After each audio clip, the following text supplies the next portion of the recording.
Hi Brian, so we were required to develop a Garch 1.1 model for Irish government debt, Bank of Ireland assets and Banco Santander assets. Basically we took your information from the scratch drive for the ISEC bonds and for the Bank of Ireland assets and found a total assets figure for Banco Santander as at the 31st of the 12th, 2015. First of all, we got the log returns, followed by the variance for the first iteration, and then took the maximum likelihood of it. We also did this for the second, and so on. However, in the second cell of the variance, we used the trial values, which are up here, and we inserted them as follows, where omega plus alpha times the square returns plus beta times the variance. We then carried this on down for the entirety of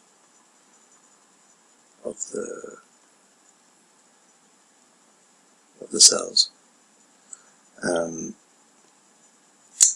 Over here we have the long run variance per day, the long run volatility, and the long run volatility per year. These figures are calculated all using the trial values. To get optimum values and to maximize this log likelihood here, we used Solver.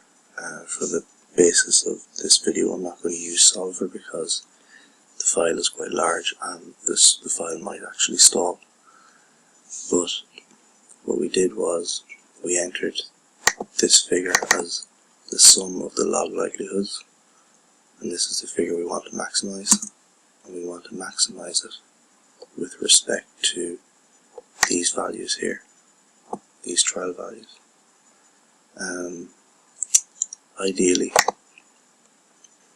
the Garch 1.1 model should yield a high beta value and low alpha and omega values.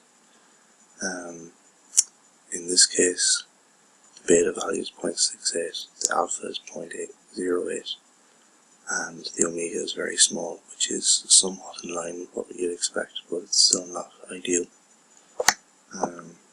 Additionally, the C++ results offer a different story, where the alpha is actually 0.57 and the beta is 0.33, with a persistence level of 0.91, which is short of the desired sum to 1 of the omega, alpha and beta. If we go to the Bank of Ireland results, our solver found that the beta actually converged to 0, as it did with Banco Santander. Their C++ results are also here, and you can see that there's a clear disparity, possibly in the data of Banco Santander, as there's only a 46% persistence level. And with Bank of Ireland, the C++ results show somewhat like the previous government debt figures, a relatively high beta but nothing spectacular, and quite a large alpha still. So we would have to assume that for the Bank of Ireland and the ISEC figures, that mean reversion is playing a part, while with the Banco Santander figures, we would have to assume that there is an issue with the data.